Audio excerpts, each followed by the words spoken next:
pledge allegiance to the flag of the United States of America and to the republic for which it stands, one nation, under God, indivisible, with liberty and justice for all.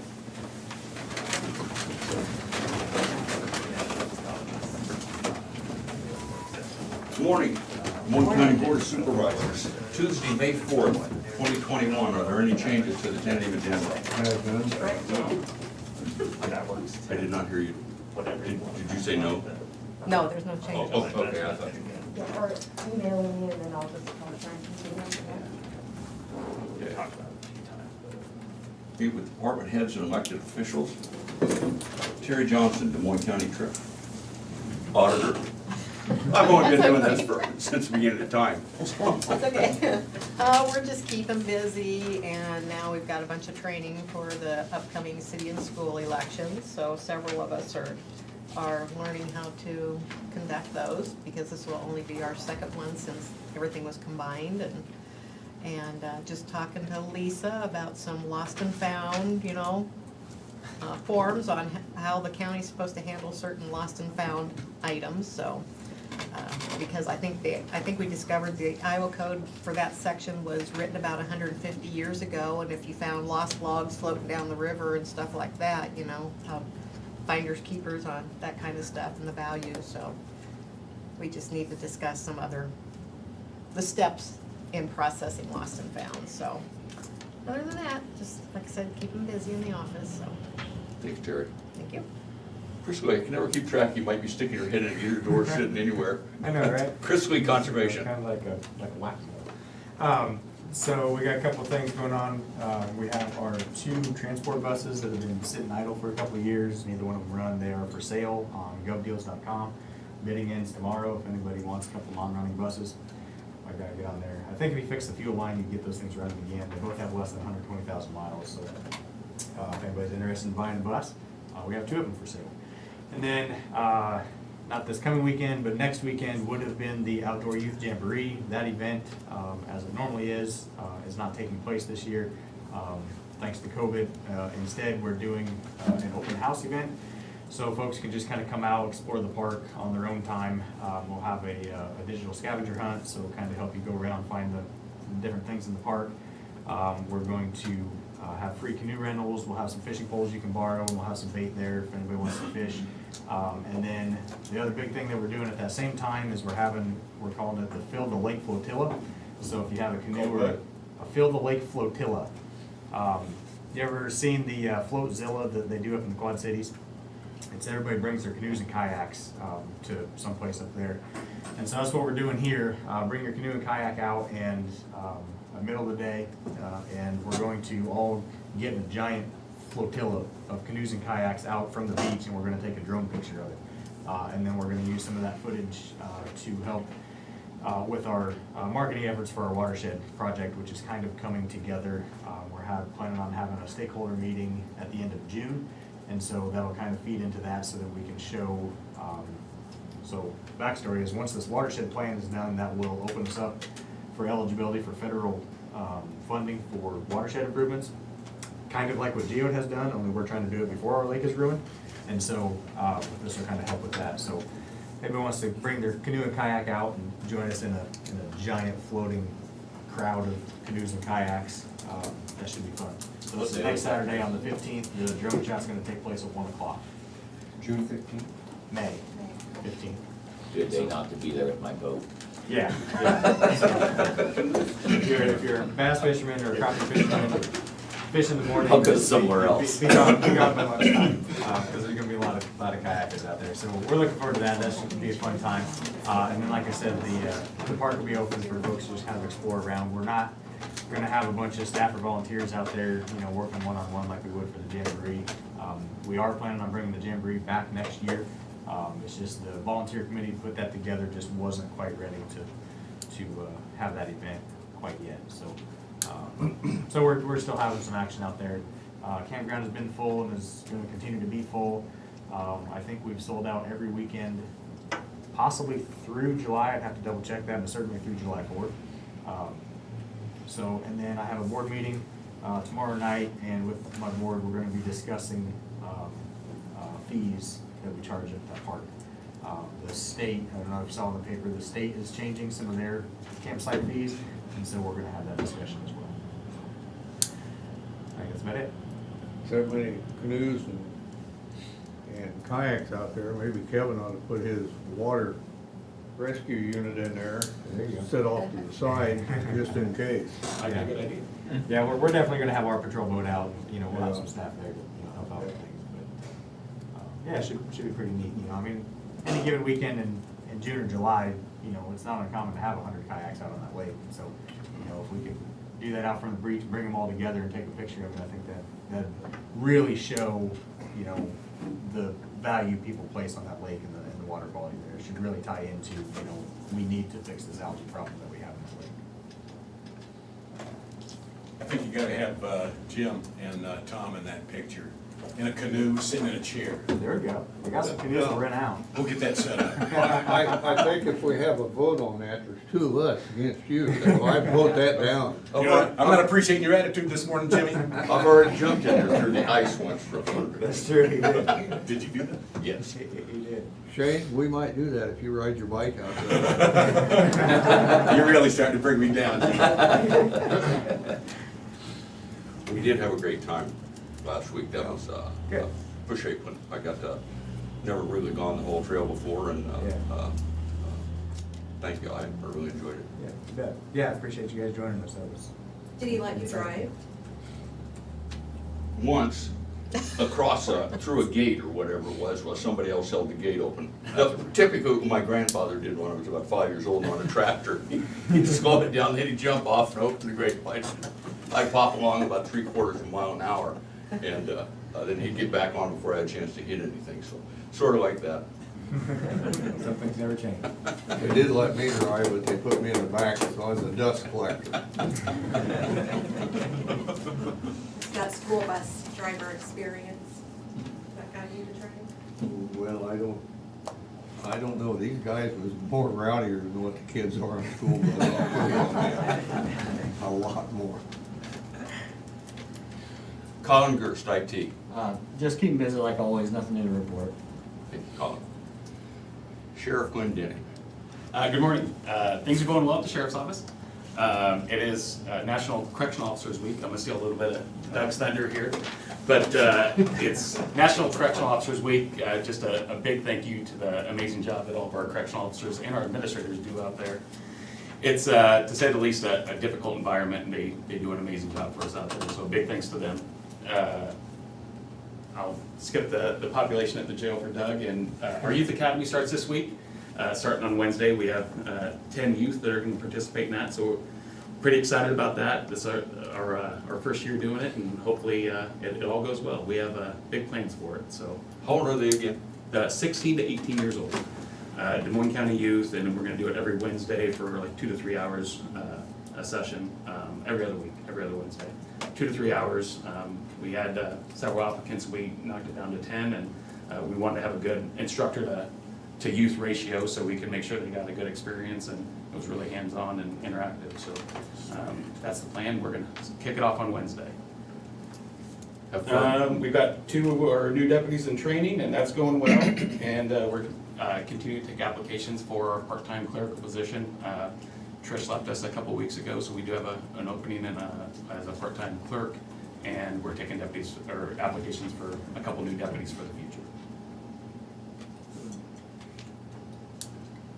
Thank you, Kevin. Ken Heineman, Community Services. Good morning. Well, I'd just like to thank maintenance. I came in this morning to the office and the alarms were going off and everything, and so I let Rodney know, and boy, they got that. It was just a battery that needed to be replaced, and it's all replaced, and everything's working right again, and it's just nice to have very competent maintenance staff to fix things when something goes wrong. So otherwise, just keeping busy, nothing new to report. Thank you, Ken. Ryan Carter, Secondary Roads. Good morning. Project's moving along, still working on the dirt on the bridge on Highway 99. Obviously, every time it rains, that slows down or comes to a halt for just a little bit.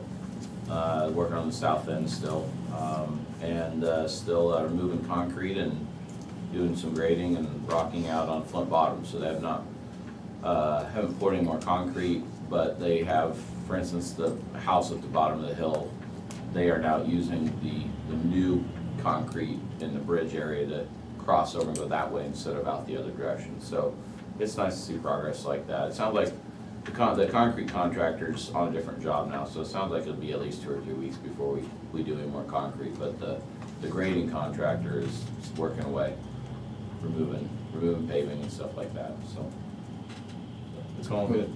Gonna be a while before the whole road's open. Oh, it's, as far as the entire road, I mean, the segment they're working on will be open sometime here, I'm sure early summer. But then they'll move over and work on the other segment. So as far as through traffic, Flint Bottom's basically closed for the summer. I'm sure into fall. So it's, I've had a few people that frowned at that, but that's just the way it is right now. So, Tell them, Paul, Tom. yeah, I did. Someone dropped a bag of gravel in my mailbox. Aye. Another happy customer.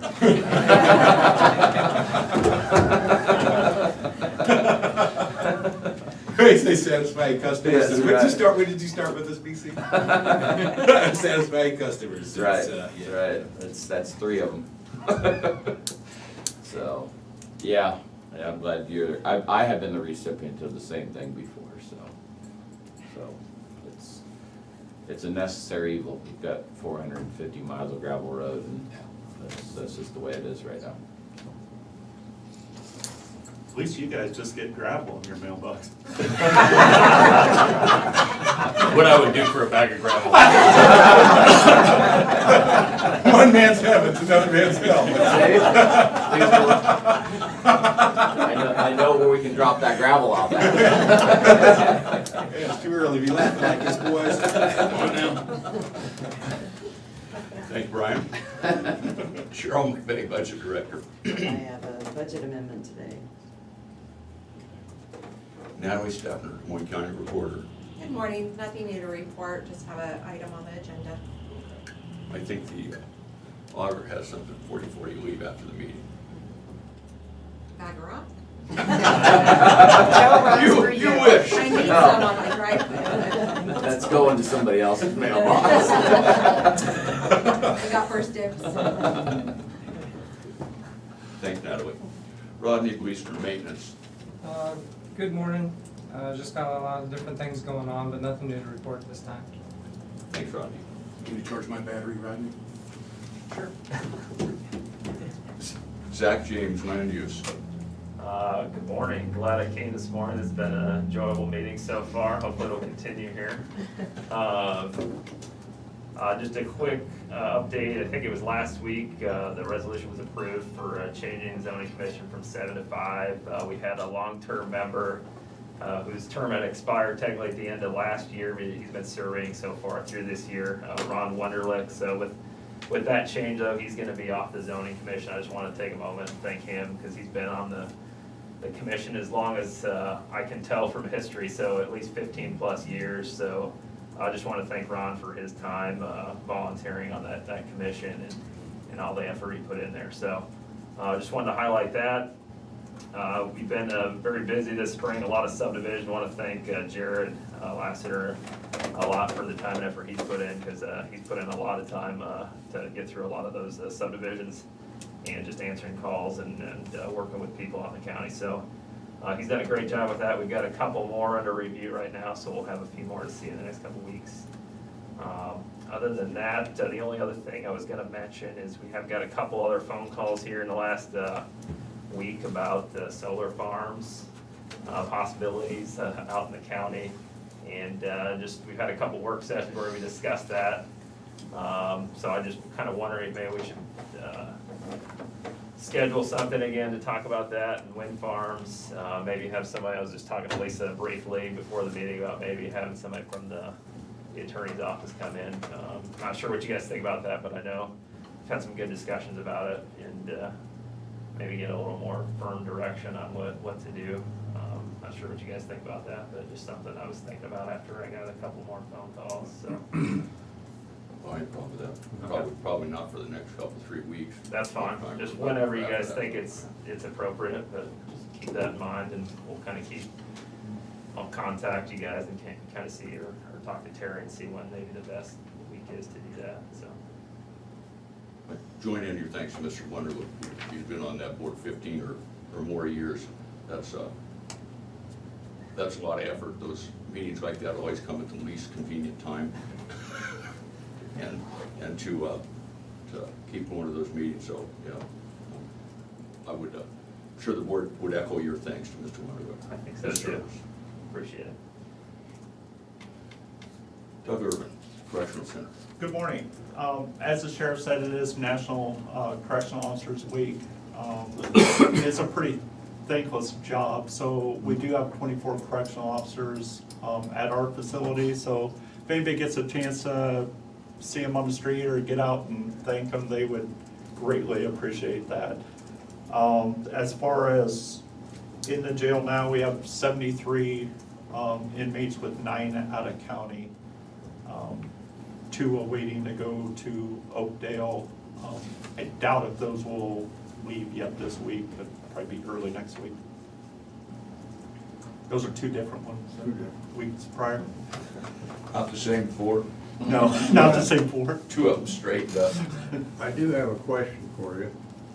This doesn't really pertain to the jail, but you was in a golf tournament Saturday, and one of your partners won 180 bucks. Did he share it with you? He did not. Shame on you, Ken. I enjoyed that. 50-50, sorry I didn't share it. And he bought his 50-50 tickets right before I did. Nice move, Yeah. man. Nice maneuvering. Yeah.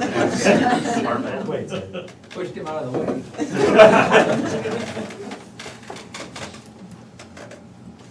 Lisa Schaefer, Des Moines County Attorney.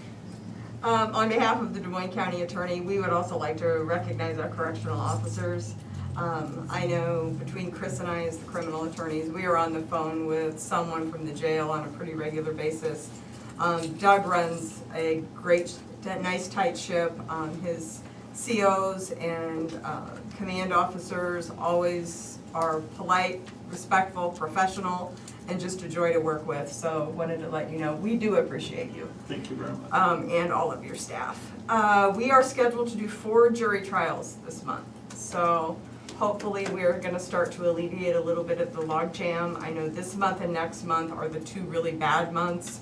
Like I said last week, where the new timelines and the COVID timelines kind of start to run together, and but we're hoping that court administration giving us some extra dates this month will help to alleviate that between this month and next month, and then maybe we can get back on a normal track, at least as normal as our jury trial schedule ever is. But other than that, we're just staying busy. We've given Trent, our new civil attorney, he had a full desk when he started. So it's been nice to hand off some of that. He's showing great promise. And now that everything, especially as far as the post-conviction relief stuff, because it had been postponed for almost all of 2020, now it's finally starting to come to a head too. So we'll be keeping him plenty busy, that and with Zach's zoning ordinances that we're reviewing. Hopefully he'll stay. I don't know that he realized that he was going to have quite as much work as was waiting for him. The minute I knew he was starting, I just transferred piles from my desk over to his. So that's been great for me, so it gives me a little bit more time to devote to some other things, both criminal-wise and administratively. So otherwise, we're doing really, really well. We have gotten a couple of applications for our summer prosecuting intern, which we would hope to start shortly after the beginning of June. For those of you who don't know what that is, once someone has completed 3 semesters of law school and taken certain prerequisite classes, including criminal procedure and evidence, they take a short training course after the end of the semester, and they are granted a special license by the bar examiners, so that they can actually act as a quasi-lawyer. They can represent the state, they can do simple misdemeanor bench trials, file things, all under the supervision of a licensed attorney. And so we're hoping to have that person in place later this month, and then they'll be with us for about 10 weeks. And then they go back to school and take all that they've learned, and hopefully, one of our goals not only is to provide them a great educational opportunity, but it's also to get someone, maybe hope that the bug bites a little bit, that they actually enjoy prosecuting. I know our office is not the only one that has been really, really struggling to find prosecutors. As the economy is booming back, when the economy fails, lawyers are the first ones that every corporation fires. Because they're no longer doing acquisitions, they're no longer doing capital projects that require legal advice. So we're always the first ones to go, but when the economy starts to uptick, we're also the first ones to get hired. And unfortunately, as a public servant, we are generally not in it for the money, but those in the private sector are, and so they tend to pay quite a bit more. And so we're struggling with that. But sometimes I know for me, when I interned, and I think almost everyone in my office, with the exception of Trent, was a prosecuting intern when they were in law school. When it hits you and you decide this is really what I like to do, we like to use that program to recruit. We think, not like we're a cult, but we like to get people into the fold and let them know just how wonderful life can be as a prosecutor, and then hopefully they'll stay. So that's our goal. Hopefully we'll have somebody in place in the next couple weeks.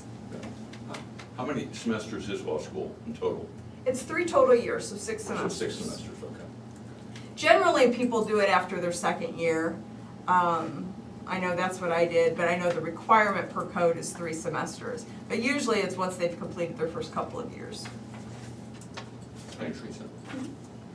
Krista Pogomel, Public Health.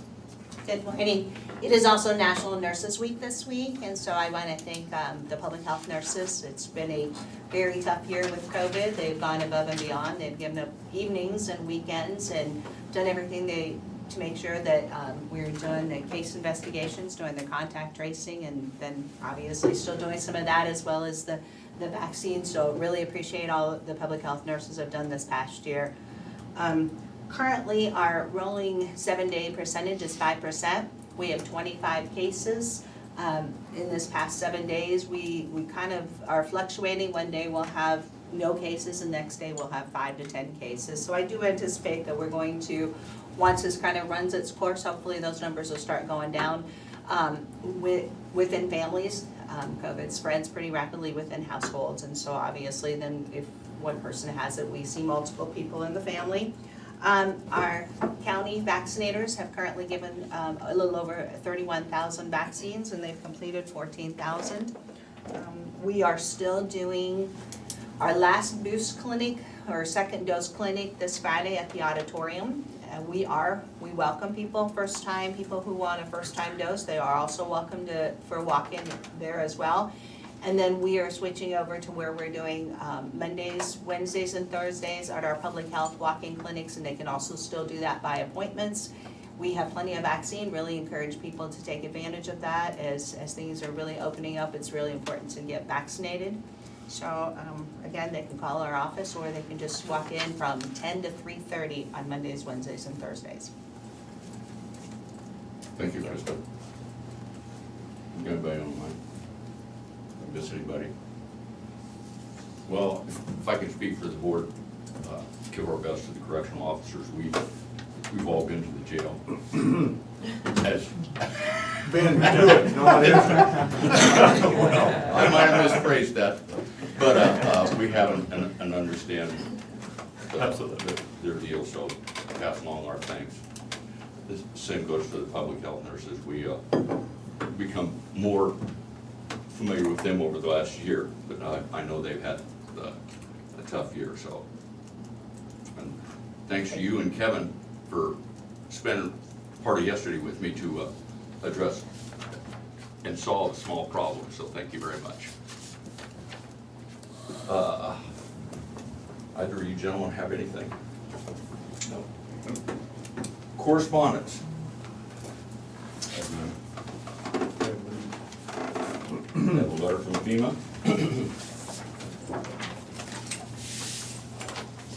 It's only,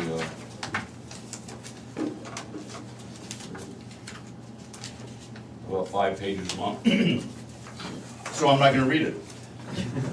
Essentially what it says is that there was the flood insurance rate map and flood insurance study report for the unincorporated areas of Des Moines County. We've completed the 90-day appeal period, so those maps with any changes they've made to them are now final.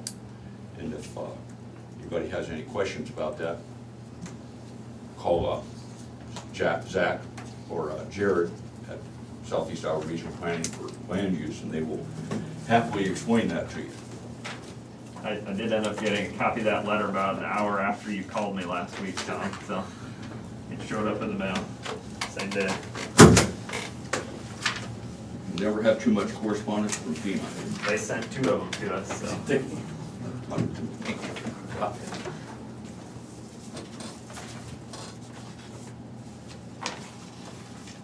Proceed to discussion and vote.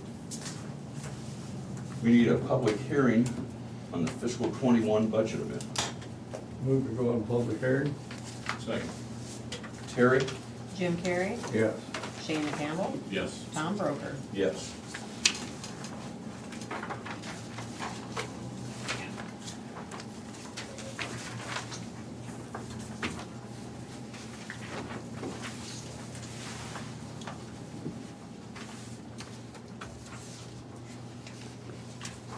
Okay, we've received requests for budget amendment for the county from the sheriff's office.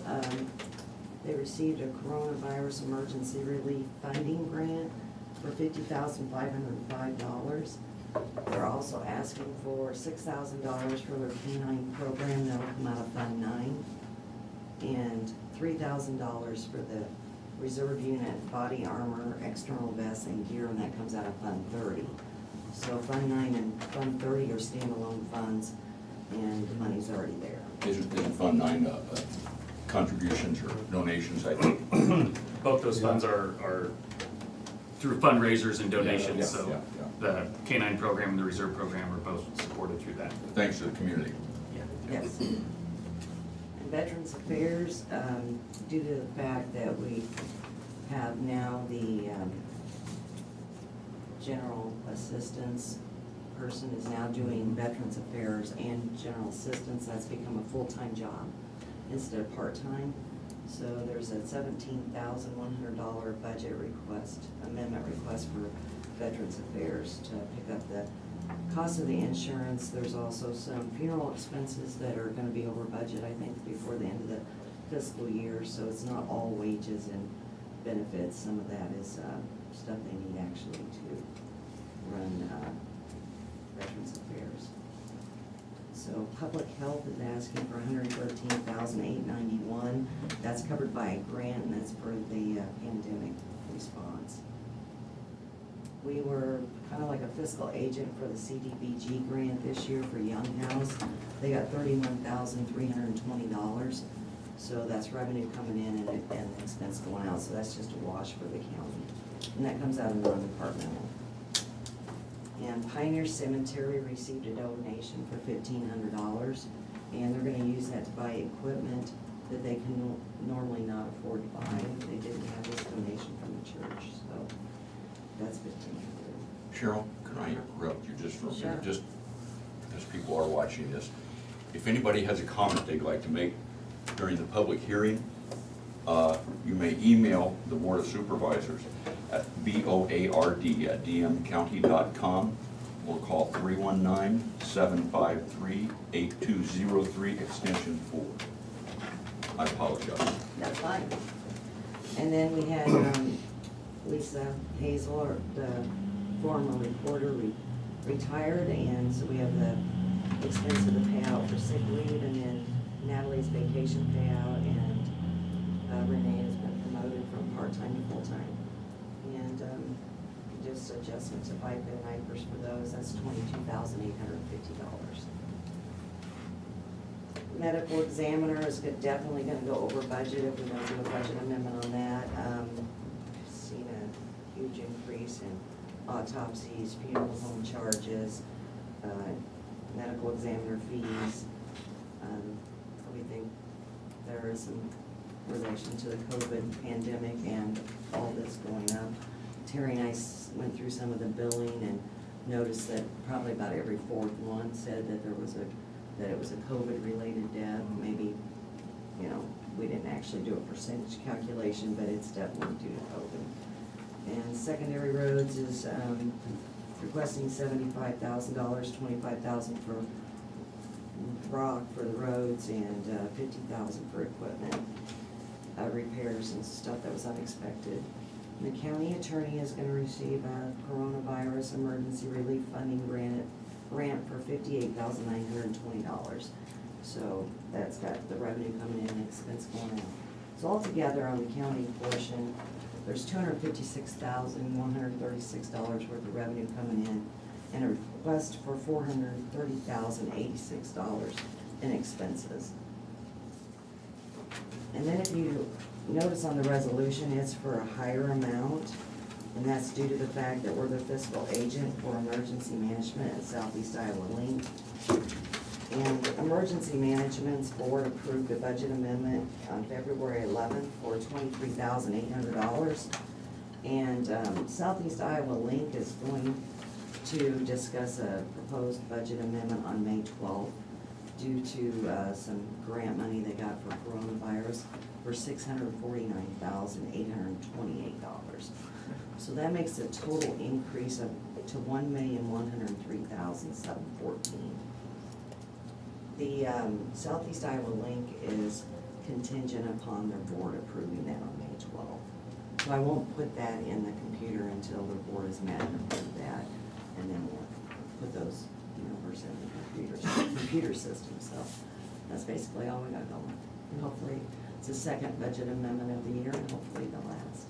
Thank you, Cheryl.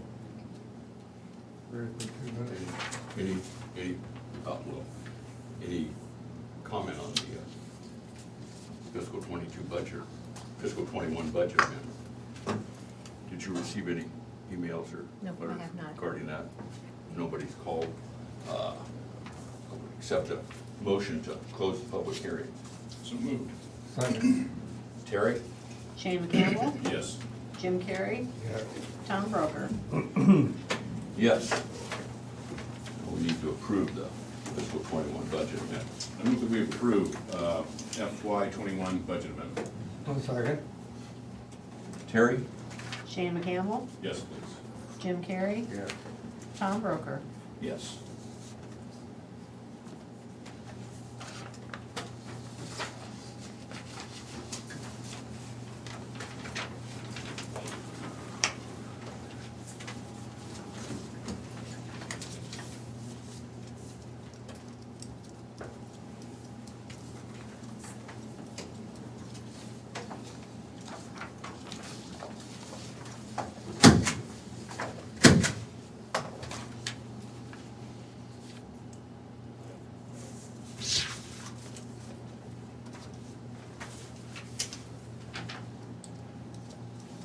Let's get signed.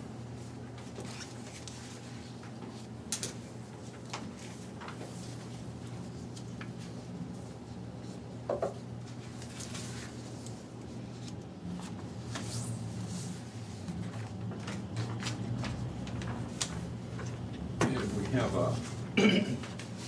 accounts payable in the amount of $976,748.42. Move approve. Second. Terry? Jim Carrey, Yes. Shane McCampbell, Yes. Tom Broker. Yes.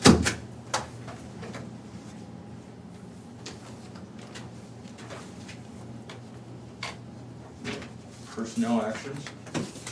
Don't you have payroll I reimbursement? was gonna skip that. But if you insist, well, I'll do payroll claims reimbursement. Somebody's gonna want your money back. And the amount of $206.30. I apologize. I move to approve. Second. Terry? Shane McCampbell, Yes. Jim Carrey, Yes. Tom Broker. Yes.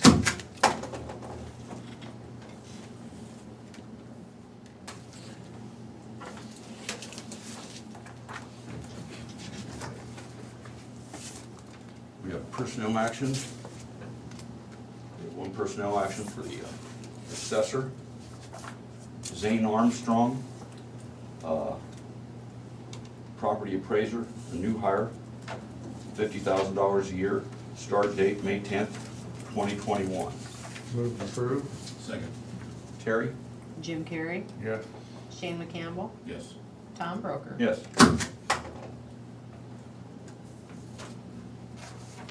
We have 4 personnel actions for conservation.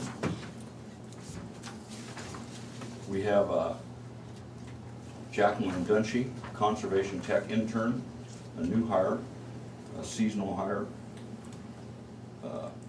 starting on May 3rd and ending before August 27th, $10 an hour. We have Tanner Gebhardt, conservation tech intern, a seasonal new hire, starting on May 3rd, 2021, and ending before August 27th, rate of $12.50 an hour. We have Trenton Gebhardt, seasonal new hire, starting on May 3rd, ending before August 27th, new rate of $10 an hour. And Catherine Williams, an environmental education intern, seasonal new hire, starting on May 3rd and ending before August 27th, the rate of $12 an hour. Move to approve personnel actions and conservation. All 4. Second. All 4. Terry? Shane McCampbell, Yes. Jim Carrey. Yes. Tom Broker. Yes.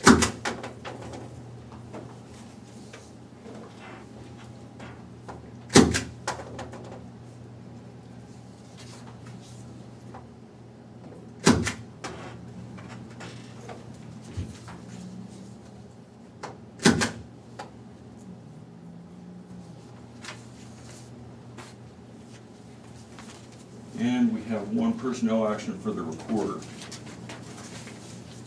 We have Jennifer Patterson, a promotion from second deputy to first deputy. The previous rate was $43,394.38. The new rate is $46,194.82. Move to approve. Second. Terry? Jim Carrey, Yes. Shane McCampbell, Yes. Tom Broker. Yes.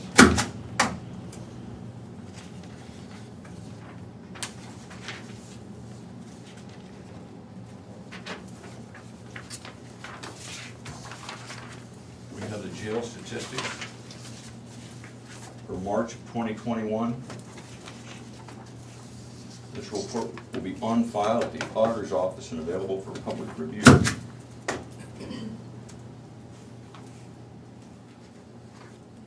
You gotta do all that paperwork, Joe. You don't just keep them from causing trouble out there.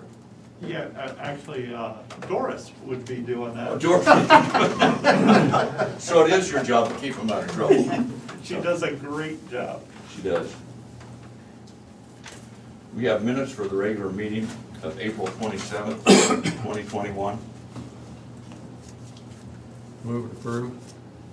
Second. Terry? Jim Carrey, Yes. Shane McCampbell, Yes. Tom Broker. Yes.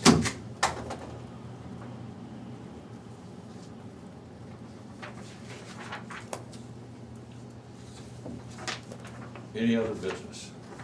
Have none. I have none. Future agenda items? Have none.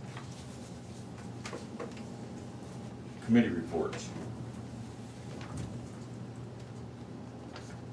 Uh, Oh, that's mine. Took, thanks to Chris and the Conservation Board, took us on a nice tour up to Big Hollow. And our Honorable Bob Sarr went with us, taking some pictures, opened up gates. He didn't know that's what he was gonna do, but that's what he had to do. Honorable. And I really enjoyed that, Chris. It was interesting.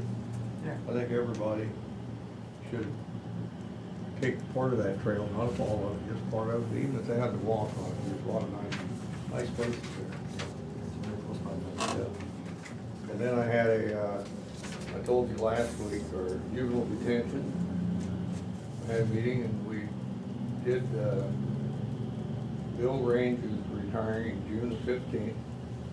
And so we did hire a replacement, which happens to be a supervisor down there, which is his wife, Teresa Range. She's going to take the helm as of June the 15th for the new director of the juvenile detention. And that's all I had. Had a CEO meeting, but not really anything exciting to discuss, so which is pretty standard. Chris, what was the name of that place you told us probably the most secluded place in Des Moines County where it's so quiet? Hickory Bend Conservation Area. Hickory Bend? Yeah. Okay, yeah, yeah, I like that.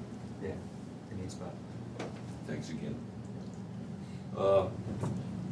Public input, if anybody from the public would like to address the board, you may email the Board of Supervisors at board@dmcounty.com.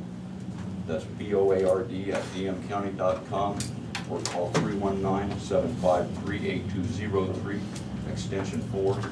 That's 319-753-8203, extension 4. We'll give you 2 minutes to initiate that call or email. Anybody in attendance have any comments? Want to hear a good mushroom story? Yeah, I do. Okay, a couple of days ago, I was over at the gas station over here, and an older couple pulled up next to me, and the guy gets out and he goes, "How you doing?" I said, "Pretty good." He goes, "Been mushrooming?" "Yeah, I found about 3 pounds across the river yesterday." He goes, "Yeah, me and the wife found about 8,000 mushrooms the other day, about that big." I went, "Really? Where?" And he goes, "Down by Augusta on the river there." And I went, "Really?" He goes, "You been up there?" I went, "No." He said, "Do you know how long it'd take you to pick 8,000 mushrooms if it's just the two of you? It'd take you 10 hours nonstop. If you do the math, you'll get the same figure." He goes, "Really?" And I went, "You got any with you?" And he goes, "No, nope, I left them all at home. You have a good day."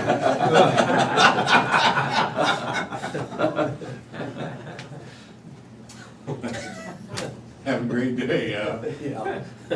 Makes sense, stage lefty. But I like the way that they're like, you know, fish. It's about that long. That's like the big fish story. You should have got his name and phone number, then you could have put an ad in the paper for a mushroom dog and put his phone number. That'd be fun. I should have written down his license plate. But he's from Illinois, why bother? I guess I have a medical examiner story. It's an old one. And it doesn't have anything to do with the budget amendment. But 3, 4, 5 years, a few years ago, I was getting a hernia operation. So I'm there, you got the little gown that's open in the back. Anyway, they're moving me from the gurney onto the operating table. One of the nurses goes, "Hi, boss." She's got her mouth on, I don't know him anyway. She said, "I'm a medical examiner." Keep this between. They did a great job though. So the mole on the left cheek never got out to the public, got Apparently not. Hey, boss. Those are words you don't want to hear when you're in a situation like that. Okay, there's no further comment? Then we're adjourned. We're adjourned. Y'all have a nice day. Y'all have a great day.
We are.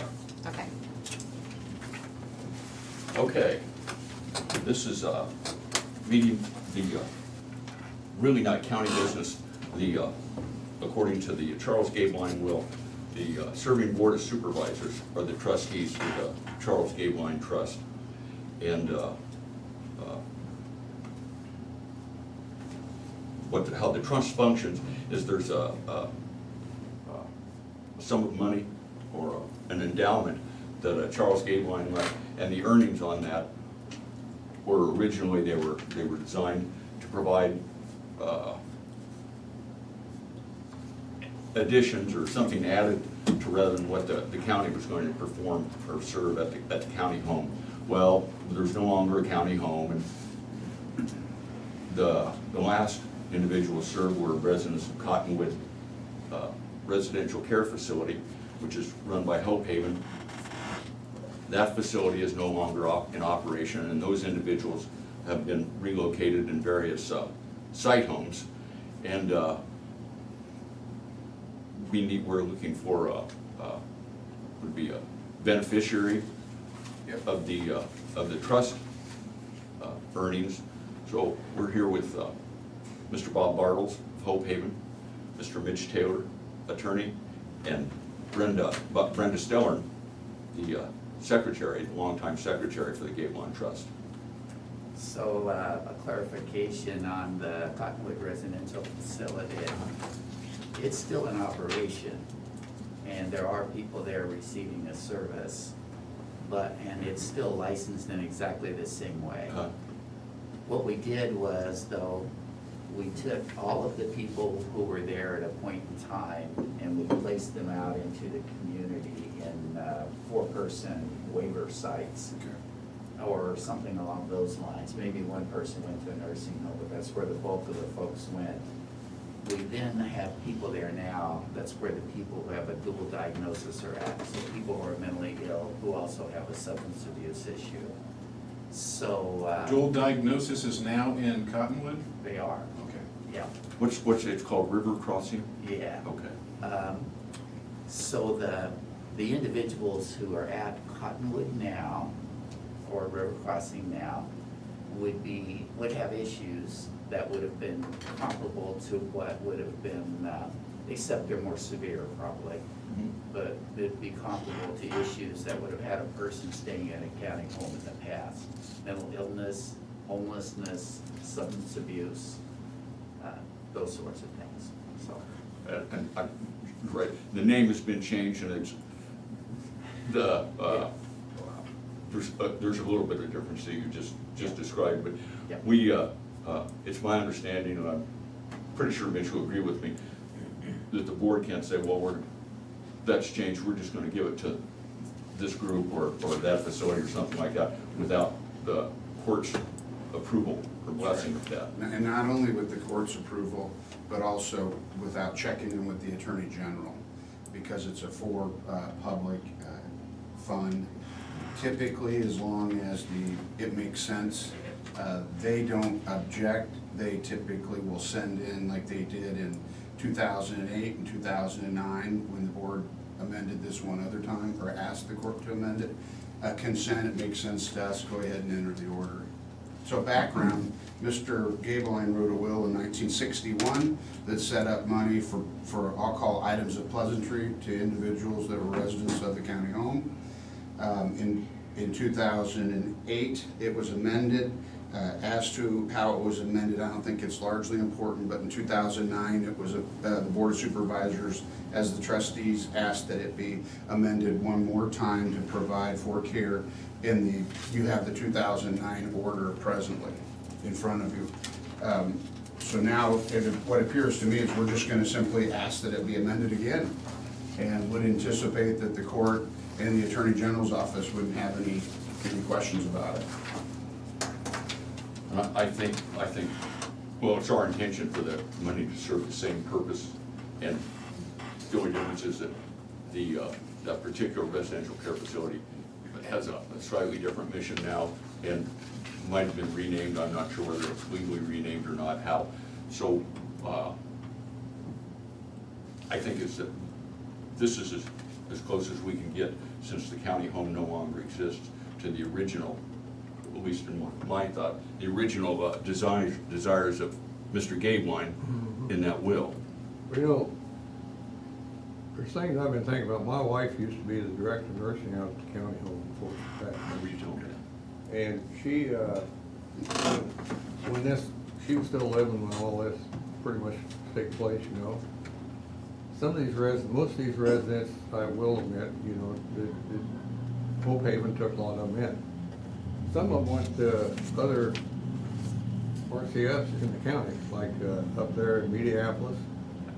And so when we disperse this money, are we to disperse it to some of them too? Or are they entitled to some of it as well as Hope Haven? So the present order amending Mr. Gablein's will provides you to provide funds for additional services and facilities to residents living in the residential care facility owned by Des Moines County, which I understand there is not one now. There is actually. There is, which entity is that? That would be the Cottonwood River Crossing. River Crossing. The county owns the facility. So you could, under the present order, give money to River Crossing by the mere fact that it is a facility, as long as it's a residential care facility? It is. You wouldn't have to change you wouldn't have to ask for permission to change the fund Bob's proposed, as the proposed recipient of the funds. But it also says, and to residents in private facilities in Des Moines County, which I have to believe was contemplated to be the waiver sites. In addition to, okay, so you have the right to spend money for the residents of his facility, and if you want to give them to other folks in private facilities. Do you need to change it at all, would be my question. I don't know. It was my understanding that all the money has been going to the Cottonwood RCF in the past.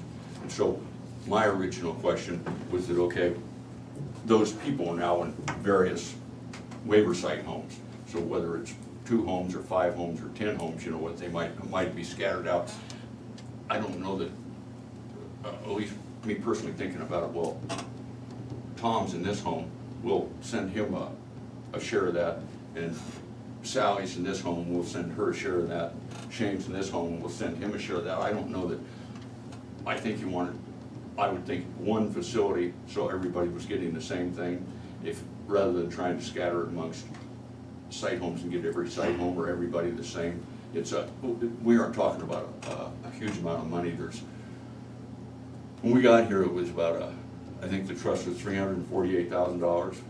Last I saw the other day, I looked at it, and it was about 405 or 400, something like that.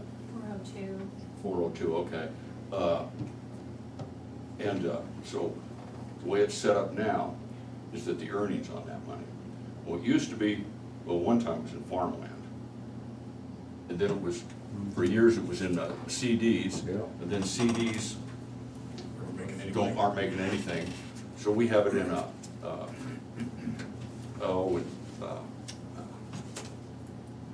fund that's, they'll have growth funds, growth and income, or income and growth. We're in sort of an income and growth that's a little heavier on the income, that a little safer, still offers a little growth, so that base grows with inflation. I don't, how much revenue came off that last year, and I don't remember right off. About $6,000 came off of that. We didn't spend anything on the residents, of course. Yeah. But administrative expenses are $2,000. Uh-huh. So the year before, we had $8,500 in receipts and $4,000 we spent on the residents, and then $2,000 for the administrative expenses. So we didn't spend quite everything. It varies from year to year. The budget submitted by the previous activities director at Cottonwood was about $5,000 every year that she submitted and that you okayed and she spent. We have endowment funds now with community foundations in Southeast Iowa. And the way they operate, all of them do actually, is they look at maybe 20 quarters of income, you know, go back 5 years, so, and they average it. And they give us a percentage a year. These are endowment funds. This is truly, it seems to me like this Gavilan deal is an endowment fund. Okay. So they give us 4.5% of whatever the value of the fund is. That makes it not go up or down depending on the market. It kind of evens things out. Whatever y'all decide, of course, we're gonna be quite comfortable with and happy for it. But that's a way to predictably just say, well, if it's $400,000, then 4.5% of that is it, if that's the average, whatever the average is over the past 5 years. So, and those endowment funds all grow. I'm not sure how this is invested, but they all grow, and still we have a more predictable funding stream on that. I think as I've read through that will, I think it says that, I think now that capital growth is growth in the base. I'm not sure how dividends are treated now.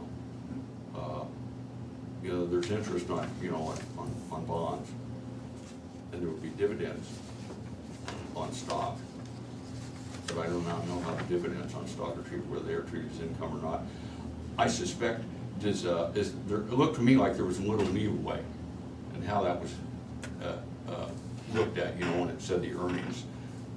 So the will says all income, so I think you'd be okay to include dividends to be part of all income, would be my first thought. And I guess what and I don't know what you guys think, is what Bob's saying. I do know some, they'll say, okay, this, you're gonna have appreciation of the stock, you know, and some years you're gonna have a good year, and some years you're not gonna have such a good year. So you average it out and say, well, we'll take so much for a percentage each year, we've averaged over so long, and I would assume you would do that with an eye to keeping the fund growing just a little bit, you know, however that's worked out. Is the way The will kind of contemplates that you'll leave the principal intact though. The principal, Yes. that's what I understand, the principal is always, you can't disperse it. Right, and the will doesn't, and what caught me off guard this year was when you didn't disperse the money, I had to dig back in there and conclude that, yes, you don't have to disperse even the income. Yeah. So you made the right choice in Jan, COVID, and who knows what's going on, not to disperse the income. But this subsequent year, arguably, you'd have 2 years of income that you could disperse. So we can disperse right down to the principal. You should, or you can, yes, Yeah. but you should not disperse the principal under the will. Exactly. That's the way I understand it. How did you come up with the $5,000 prior? How did that number? You said it was about $5,000 a year for Cottonwood. So where'd that number come from? Obviously, it's not arbitrary. We just looked at the past and saw how much interest we were getting, and if it looked like we were gonna do about the same, then the board okayed the budget. I prepared a quarterly report every quarter, just kind of see where we were at, and I think they could have told the activities director that she couldn't spend, you know, any more had we had a real bad year and drop in income. Might be something that you wait until the year closes for, say, 2020, and distribute 2020 income in 2021. That way you know what it is. Would our Meaning 2020's income, you know what Yeah. it is on May 2021, you would know exactly what you could distribute. as I recall, right now, each quarter, that investment fund has transferred the earnings on that Yes. to the checking account, so or just out of curiosity, is whatever is in that What's in that checking account would be what income we've got also. Well, Sounds like it. Each quarter there would be there, so that would be, but I guess my question is, so 402 maybe at the end of the quarter, or? Well, so far in January, so you've had diverse from the last quarter of last year. So in January, we got $2,200 in our checking account. And then April 1st, we got $1,103. And it varies on what those stocks and bonds earn, so that is about half, but we had a little dip there, so. Does, so I guess I'm saying, so, but anyway, right now, today, there's a little over $400,000 in that account. Mhm. So is that the new principal? That, I was gonna ask that question too. Do our records go back to when Mr. Gableland passed away, what was actually transferred into the trust?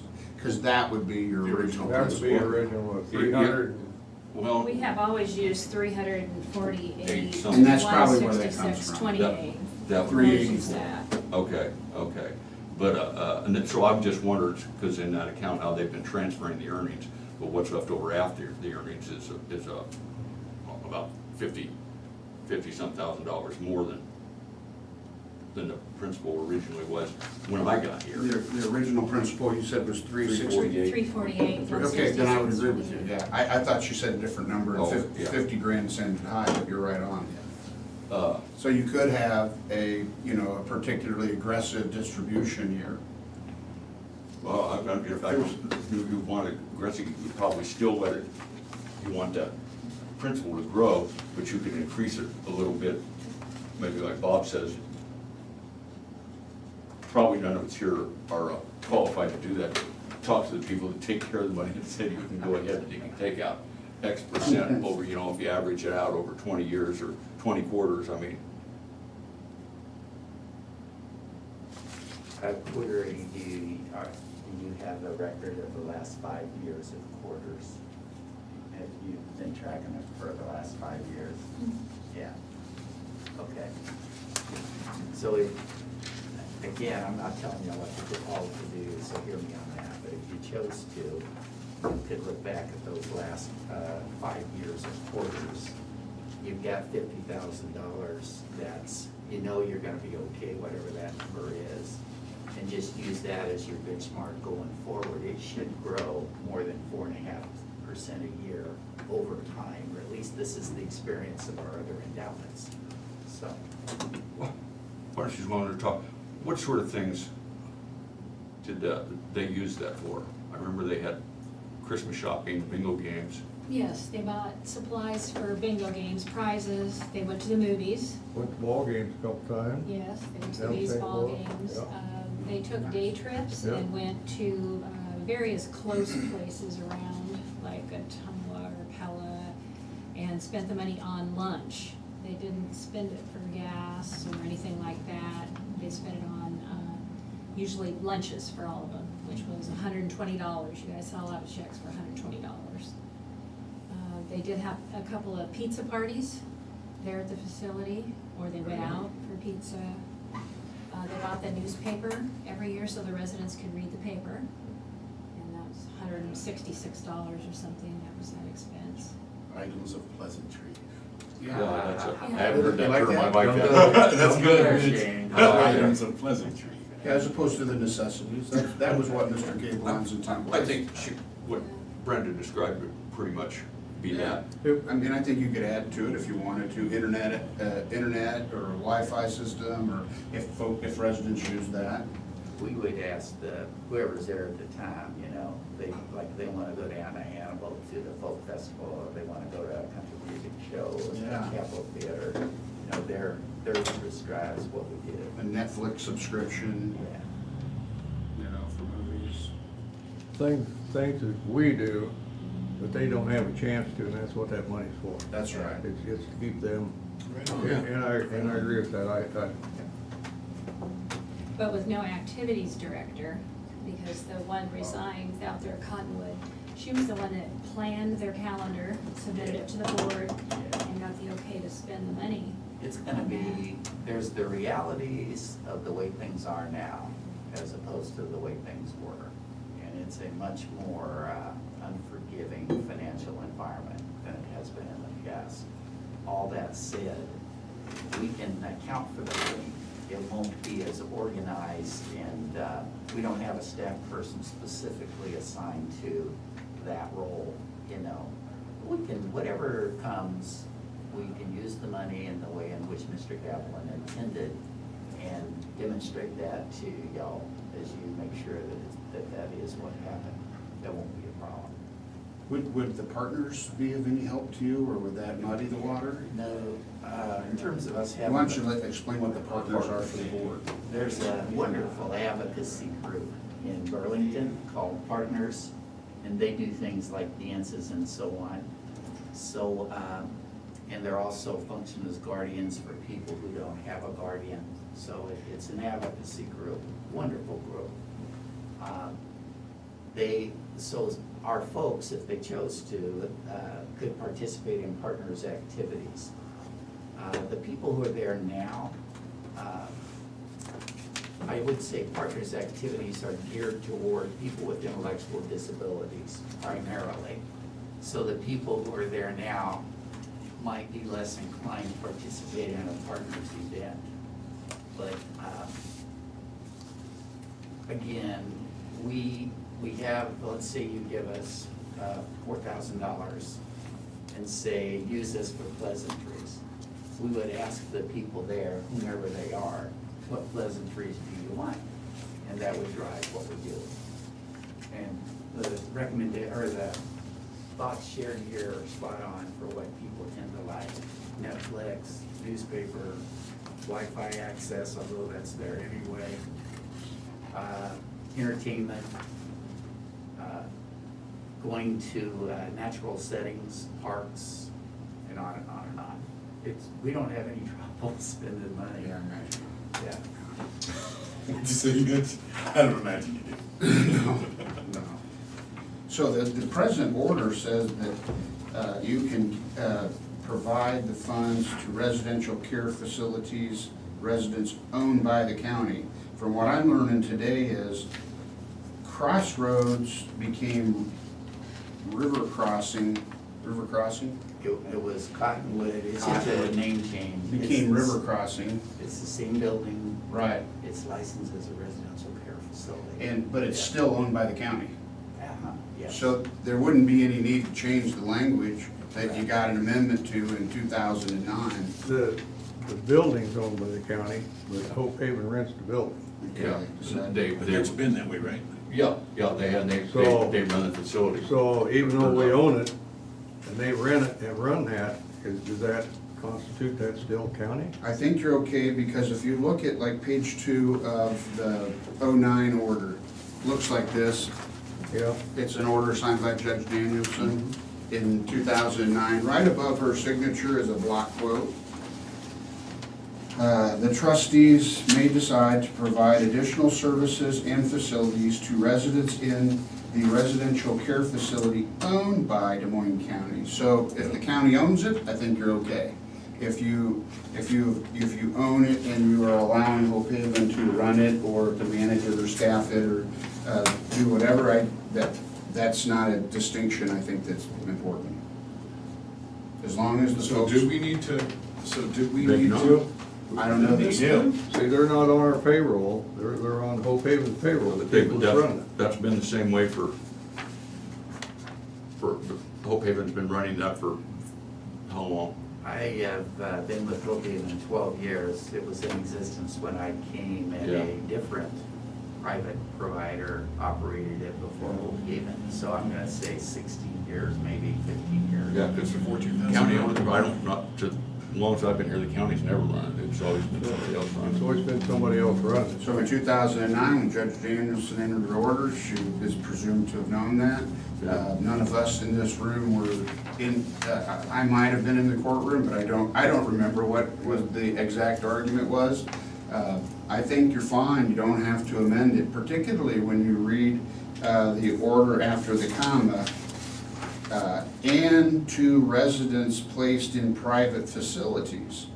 in Des Moines County. So if someone wanted to construe your own building facility operated by Hope Haven as not a county-owned facility, it would then be a private facility, and you're okay there too. I don't know that that's the reason why that part is in that sentence, but it actually expands your ability to give money to, I think, waiver side houses and consumer choice people. So Bob and I are a little bit in this business, and so we understand those, but in theory, there are folks that are living with mom and dad that are receiving waiver services and being paid, mom and dad are being paid for caring for the person, their son or child of some nature, so they don't have to go to a facility. And then the waiver houses are folks that, you know, we've all seen them. There are 3 or 4 of them on Easy Street and 3 or 4 on South Street.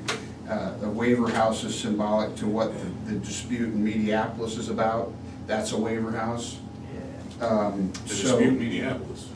It's got, Connie Schwartz runs that, RCF up there. They've got a waiver house out there, so you're saying both of them could qualify for some of this money too?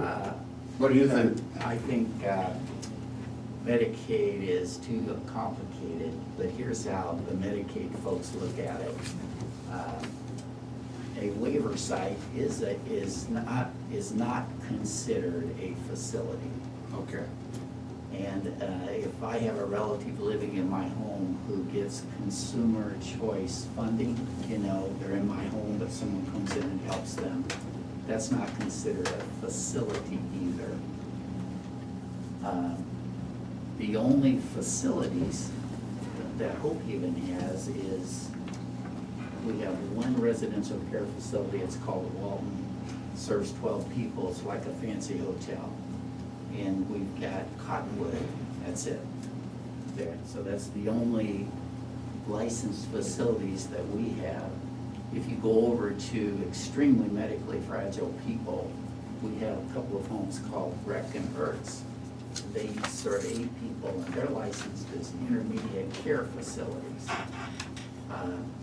Still facilities, but that's it for our facilities. All of these, as I think it out loud. Yeah, and as you go through that, I think, yeah, Mr. Gabeline's intent was to make sure that folks that were in facilities at that time, like the county home, had money for pleasantries. Right. But the key word is that it was in a facility. Yeah. So you're probably safer to only distribute money to folks that are in a facility. Yeah. So that would be his unit.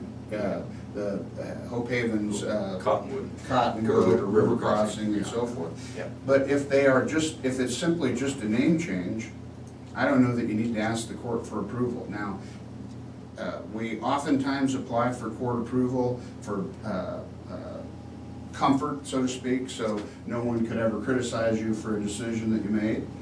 And of course, that's an option too. We just ask that the court define for us that residential care facility means river crossing. So if you're gonna ask for an amendment, that would be all I would suggest you do, unless you have desires to give money to other folks. Well, If we change that to river crossing, it's just locked in on river crossing though. Right, and that's why I like that facilities owned by the county. And to residents placed in private facilities in Des Moines County. A private facility that happens to be owned by the county, Right. tying it even more to the intent of Mr. Gabelon. What do you think, Tommy? I mean, that works for me. To me, I see that way we don't have to worry about another amendment down the road, you know what I'm saying? Or just a needless because of a name change, something like that. There's no telling what will happen in 2 years. And I know it's still gonna be in your hands, but who knows? What do you see? does this have any effect on anything Take to a look at it. Because it is money that's coming to the county. What's that? So let's I'll read this clearly. Yeah. But it is not money that's coming to the county. Okay. The Board of Supervisors serves because you are on the Board of Supervisors, you are designated as a trustee under Mr. Gableline's last will and testament. So it is not public money. Okay. The Board of Supervisors, as you rotate, that's why, for example, Shane, we applied to get you appointed as the trustee through the court, and of course that was granted. And Mr. Beck retired, so to speak, his resignation. But it is money that is private money. It's always, it's accounted for and it's maintained as if it's public money.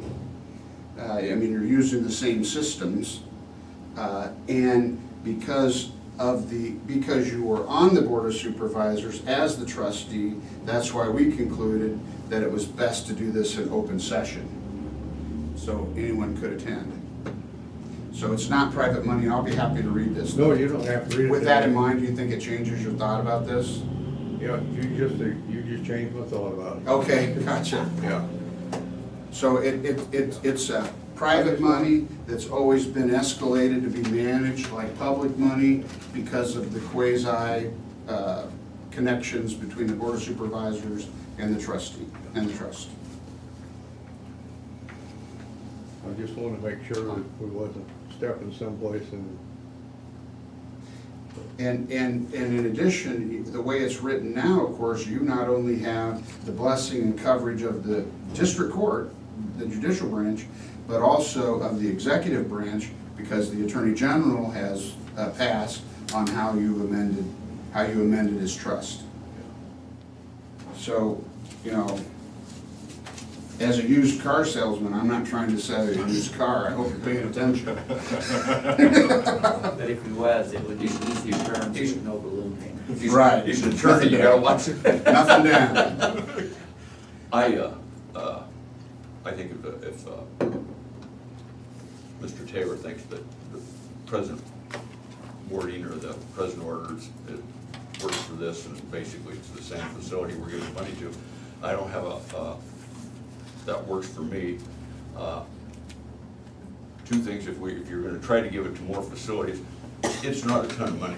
How many people do you have in River Crossing now? It's about 6, but it has a capacity for 15, and now that the pandemic's over, I anticipate that moving towards a 15. And it's 15 because Medicaid won't support any facility that has more than 15 beds. Yeah. So I think if you have a single facility like that, I think probably can do more for those people than, you know, we can get $5 for everybody that in any specific across the county. I guess my question would be now, since if we started that at 348,000, now it's a little over 400. It sounded like you're saying that 348 would be that would be the principal amount. Correct. So we could talk to, you know, the Two Rivers Bank has the account with them and look at it and say, okay, this is what it's grown over the last 20 quarters of that. You know, we think, you know, going forward, you know, we can take 4% or 3.5%, whatever it might be. And I do not have a problem with that. I think it's easier to plan something if we got feel free to jump in here, Brenda. I'm just thinking, what if it dips below? What if we get a real Well, if we're, dip in the investments? I think going forward is if you take some, I don't know, but if you're taking 4% of it now and you're $50,000 higher than where the principal was, you should know before too long, you know, that this is working, it's not gonna work. And even with the big hammer out there, you know, like the stock market, and this is not overly invested, I'm gonna say that they probably got a third of the assets in the equity markets. Most of it's in bonds. But ask them, you know, say what would you be comfortable with? Is 4% high? Is it well, it's about right, or maybe we'd be more comfortable with 2.5% or 3 or something like that. But I could see the advantage of having it leveled out, where it didn't have, rather than have a bad year and you didn't really have any earnings. And I don't know, I guess I'd like to hear somebody from Two Rivers or wherever look at it and maybe talk to us. A difference between this and the endowments that we have now is that language that says you must preserve the principle. If, this is thinking out loud, but if this group says the principal is $348,000, if the value of the account dropped below $348,000, we could say there just will not be a distribution until it recovers past $348,000. Well, so even if you didn't have that written down, you can't go any lower than that anyways, because it's already written down that you can't touch the principal. So, Yeah, how you distributed the income, it was left to the elected board of supervisors, not in your board of supervisors capacity, but in your trustee role of the trust. And I think part of the reason for that was, you know, folks that are on the board of supervisors are deemed to be level-headed, well-educated, you know, and can think through these issues, which I think we have that. Well, I see Bob laughing about that. Quite, yeah. I have a mask on. Quite honestly, That was hard for me to say, no. You could even change that one. You could say, okay, we're gonna have the earnings plus X number of dollars, because we've already got a growth there of 52.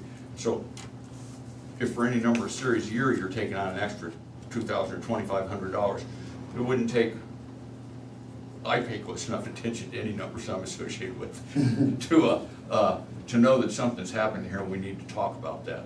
Right. Because there's gonna be yeah, I think maybe we could structure that so that, The only way you're ever gonna maintain that $350-some thousand is to put that back in as you did on a regular savings account.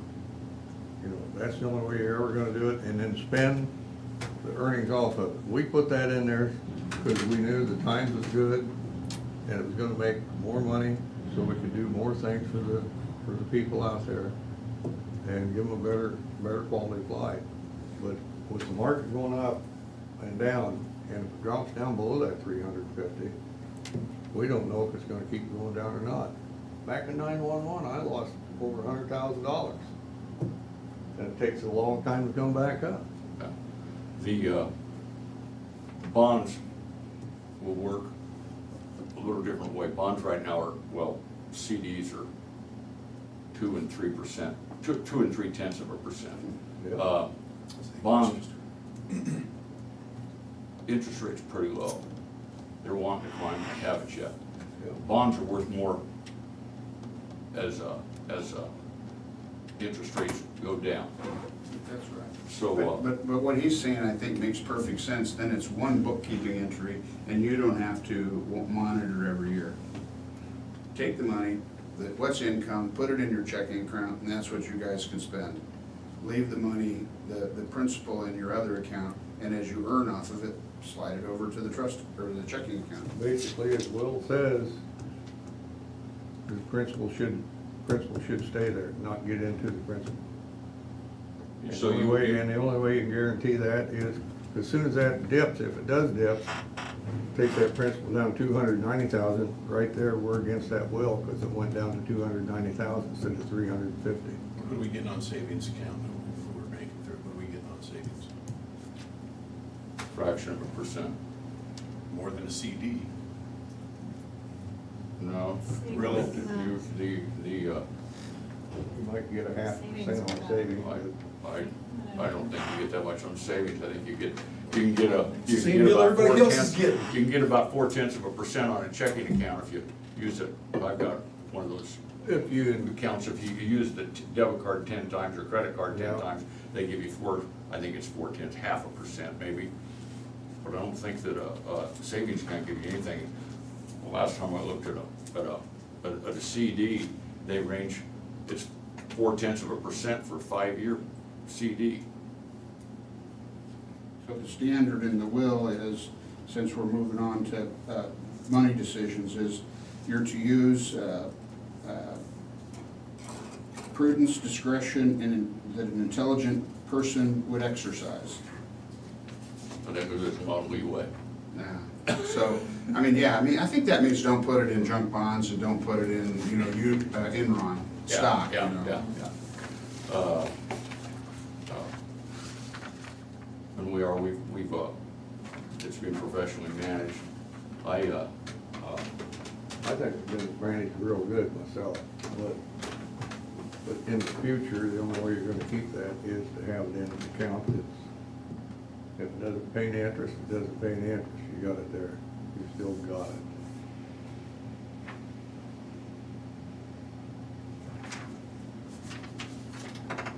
Maybe build in a market correction part of it, out of the extra $50,000 you have, leave 25 in it there for market correction, so you always still have more than the principal unless the market, or whatever you got it invested in, bonds, dips more than 25%. That makes perfect sense there too.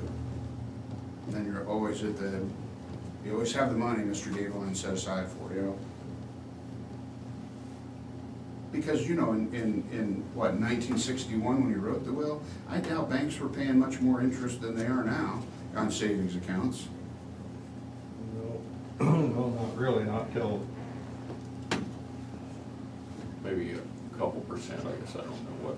Late 70s, you was getting pretty good money in the late 70s, early 80s, and then that went all to crap. Farm market went down. That's the reason they were that high, because it'd gone to crap before that. Yeah.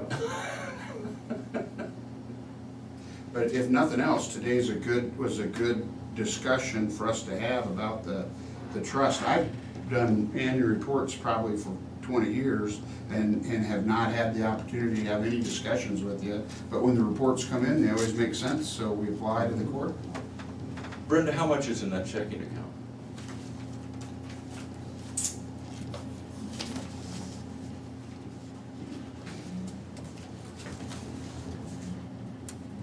That's somewhere.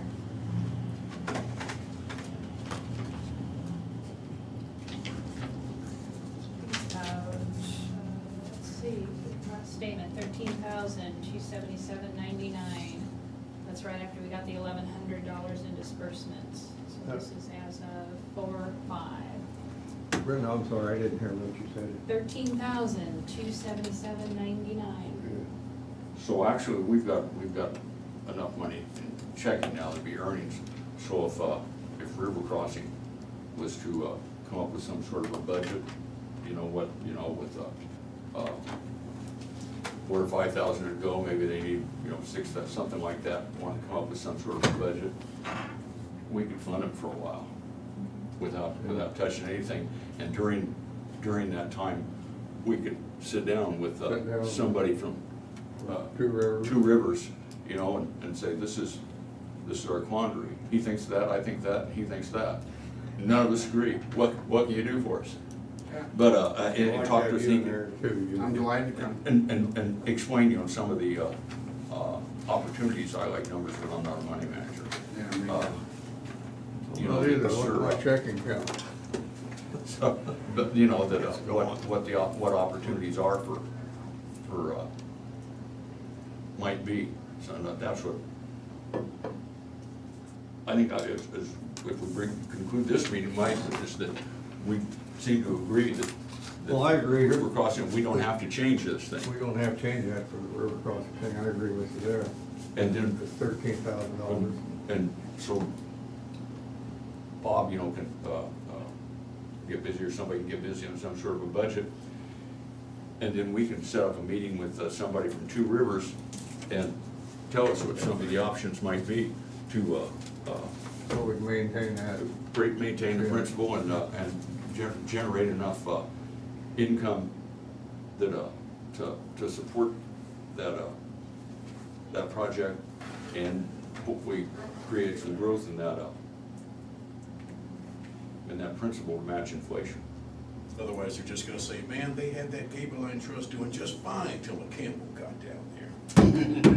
That's who we're gonna blame it on. I'm not gonna tell you that. I'm writing my memoirs right now. One thing you might also, Unauthorized back. one thing you might also do is put some minutes of this analysis with the official paper, so, because, you know, Tom's not gonna be chairman of the Board of Supervisors forever. Yeah, he is. By definition, in perpetuity, so that those that come after you would have a general idea what you all thought, because I don't think that's ever been provided. The Gable Line Trust has always ran kind of like quick and fast type of thing. It's always been a good thing. I mean, Yeah. we've never had this problem before. Right. But your note's sufficient for that, Brenda, do you mind? This is being recorded, isn't it? Oh, it's being Yeah, you can recorded. just keep a copy of the recording. Yeah. Okay. She can say there's a recording of it. That'll work. With I have the some budget. scribbling, I'll translate it a little bit. but- And Brenda, if you want me to, I can put this on a CD so you can put it with all the documents and stuff Okay, too. That'd be okay. great. That'd be great. Could you share with me the amount I'd be doing a budget for would it be? That's gonna come after the Two Rivers? How long had it been you said $5,000?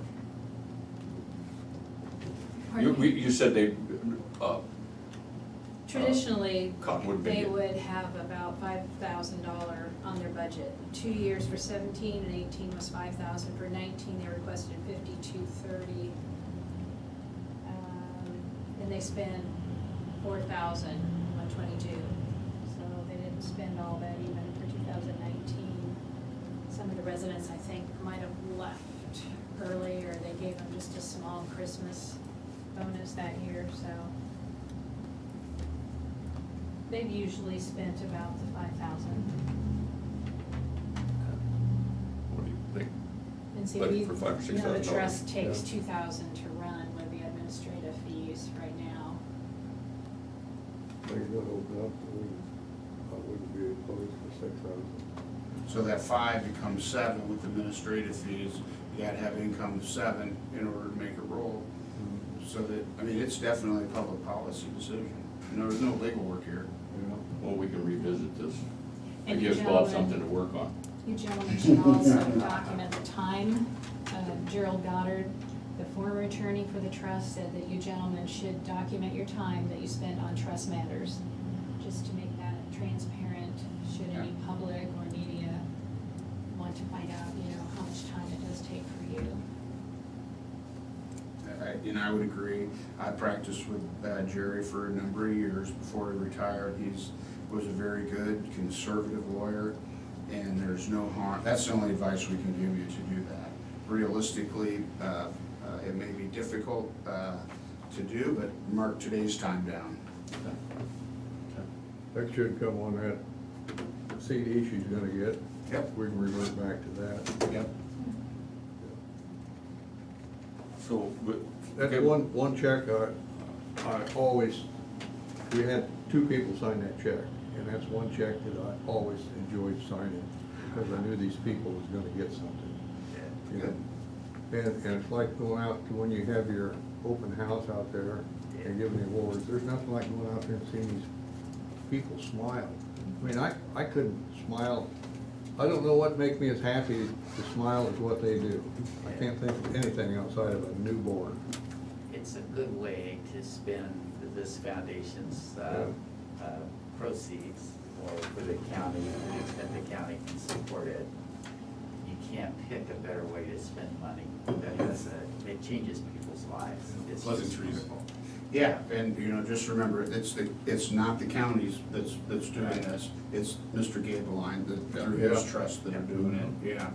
And, yeah, I understand completely, I got involved in similar stuff for the same philanthropic purposes, and man, there's just nothing like making somebody else that's really down have a better day. That made it real easy to give up that $900 too.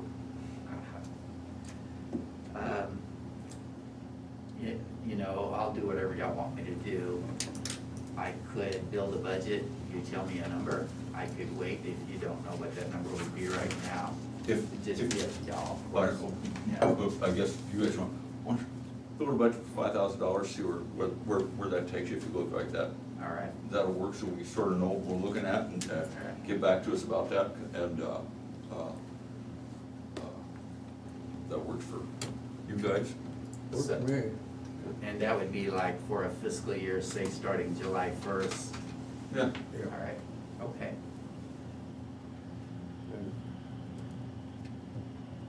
And we work there, know where we're gonna come from when things start opening up too. Yeah, hopefully things start opening up so you can spend that money. Pleasantries are good. I haven't seen a movie in a long time, but they don't allow me to go in places like that. What was that term again? Items of pleasantry. Items of pleasantry. And I think it's love true. that. I think it's true. It is. Items of pleasantry, if you will. I'm guessing Mrs. Broker's gonna hear that term before. Make sure you come back and share us the story. What's this for dinner? What's this for dinner? It's an item of pleasantry, dear. You'll probably he'll go down to the basement tonight, and he'll call you up, Mitch, what is that? You better write that down, Tom. You get a call, a phone call from somebody whispering, you know something's going down. How do you spell that again? I'm trying to send her a text. I'm afraid to talk to her. All right, gentlemen. Okay. Thanks, Bob. Thanks. Yeah, good luck. Let me know when you wanna go down to the bank. We will do that, thank you. All righty. Would we need, do we need to have do that here too? In a public meeting So, with bank? it really would be, that's the best advice we can give Okay. you. Have them come in, so it's all a public session. Yeah. So that even though there's some gray area there, we want to err on the side of being open, Yeah. public, and the trust. All right. Okay, Okay. Tell you my favorite attorney story. Because it includes one of your partners. Okay.